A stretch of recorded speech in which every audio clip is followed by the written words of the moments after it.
Hey there, guys. We've now got Dark Visions number 27 on the global server, and this one has been changed because of the recent Dark Vision stuff. You can look over here, the ranking rewards. There are no ranking rewards anymore. You'll notice every single rank, all the way down to 100,000 plus, is the exact same ranking rewards. So as long as you kill a single boss, you get all the updated ranking rewards. The primary stuff had been swapped over to milestone rewards. This is an individual system where your own score will get you milestones. I've only partially cleared Dark Visions, but assuming you can get up to 1.9 million points or million points, you'll get all the rewards of this Dark Visions, and your rank versus other players doesn't matter. This is probably due to the cheating stuff, because they don't punish cheaters. They can't do anything about it. So if you were to, for example, cheat and get 2 million score or so, you'll get all the rewards immediately. Gumi doesn't really care, but I'm not going to do that. I've said it before. Anyhow, so for the early stages, it's the usual stuff. I turn 1 OTK it. I'm not going to bother recording the first 4 stages. They're very easy. If you can't turn 1 OTK, do them on turn 2. But now I'm going to go and show you the sub-bosses. I also turn 1 OTK'd both of these, and that is obviously quite a bit, more gear intensive, etc. And I do plan to go back with some slightly more budget runs over the weekend, but for day 1, I just focus on the quick stuff. So we're going to go to Odin. It's a human, weak to thunder or wind, and we're going to just turn 1 OTK this and then be done with it. So we're going to... Oh, I didn't even look if the current party I'm using has anyone that could be the leader. No, not really. Nope. None of these have a leader skill. It doesn't matter, though. Okay, so the boss is immune to magic, as we know. So we're going to use Ihana on turn 1 to LB. That's going to give us Human Killer, Stat Buff, and LB Buff. We're going to use Sylvie to Bolt Egg for the Thunder, Imbue, Amplify, Imperil. And then she's going to hit the boss twice for weakness damage. Then Kaito is going to do the Shifted LB, 2B, Base Form LB, Sky, Base Form LB, Chizuru, Shifted LB, and all of these are Extreme Nova, which gives us the 100 count chain score. Make sure Kaito is clicked first for the break. That's an 88 break. And you need to do 3.9 billion or better, basically about 4 billion. And we did 5.8. Turn 1 OTK, we almost killed it by more than 50% needed. There it is. I'll show you the gear, and then we'll move over to the mage fight, and we're going to again turn 1 OTK it.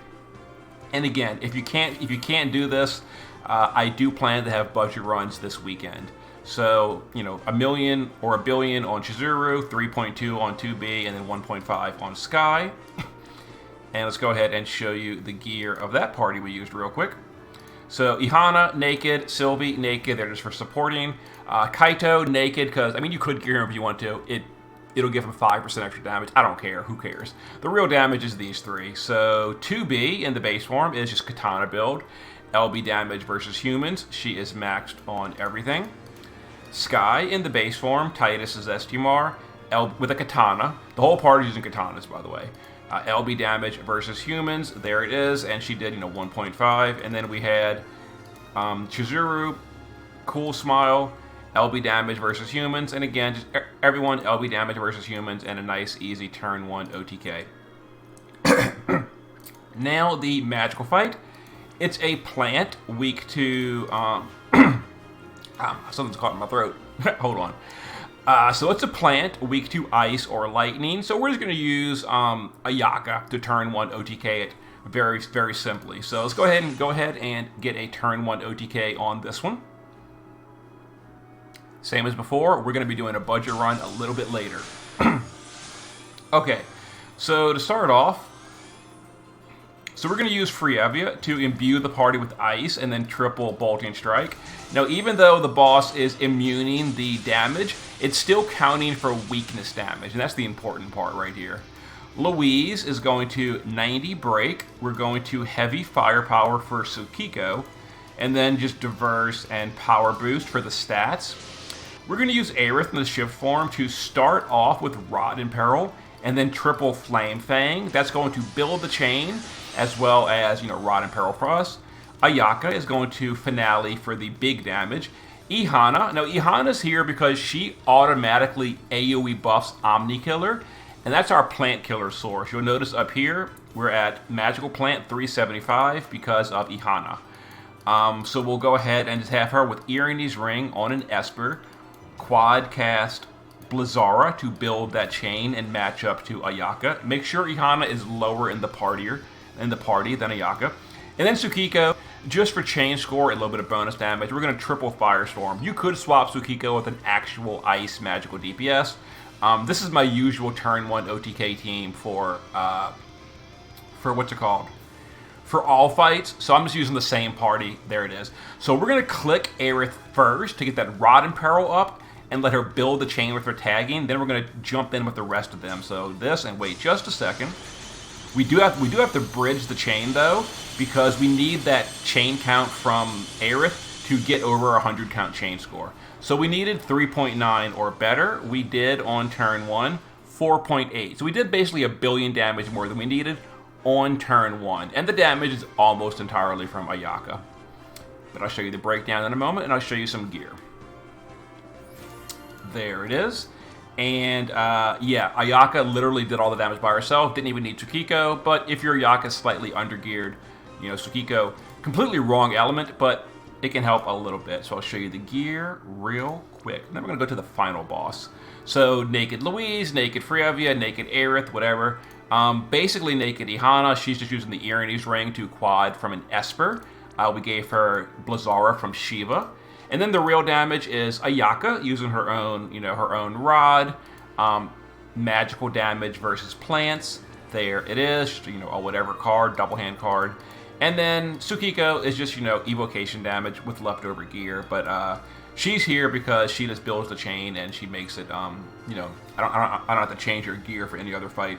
But you can definitely do better than her. Add like another, I'm not entirely sure who else would be a good ice mage. Regina, if you want to go to turn 2 or something. Anyway, we'll figure out alternatives during the budget run later. But now let me go ahead and build a team for the final boss, which I didn't actually do yet, and then we'll be back in a second. See you then. Alright guys, next up we're going to go to the final boss, and we're going to give it a go with this party. Let's get in here and knock it out. Now this is my day 1 team. It very well may not be the best. I mean, I know it's not the best team, but we're gonna do what we can with it. So we're gonna use Ibarra's base form LB. We're gonna use Dark Rain to cool down and double bolting. We're gonna use Louise to fire in peril and just hit a few times for weakness damage. Cecil's gonna start in the base for the field. Then we're gonna go to the shift. We're gonna cover and we're gonna hit the boss with light a few times. Golbez will magic boost, and then Melissa will shared immunity, start the big dark amp, and we're gonna dark imbue the boss on turn 1 to ignore the physical damage. Okay. So the boss is gonna do a double AoE physical and then an AoE magic. We're going to absorb the physical, and then we're going to cover the magic with Cecil. This turn, we're gonna omni cover everything with Cecil. We're going to use Louise to 90 Spirit Break. We're going to use Dark Rain to amplify and focus. Ibarra is going to Anun, Wish of Vengeance, and finally her Magnus. We can focus Golbez again, while Melissa can do Minutes, Beast Killer on Dark Rain, and then, doesn't really matter, Curse Control, who cares? Okay, so another double physical and some AoE magic. Cecil's covering with Omni, so everything is handled. And that also prevents Golbez from countering, which is a convenience thing. Cecil's probably not the best unit here, but it makes Golbez not counter, so I don't care. So now we're going to go ahead and Meteor with Golbez. We're going to shift it LB with Ibarra.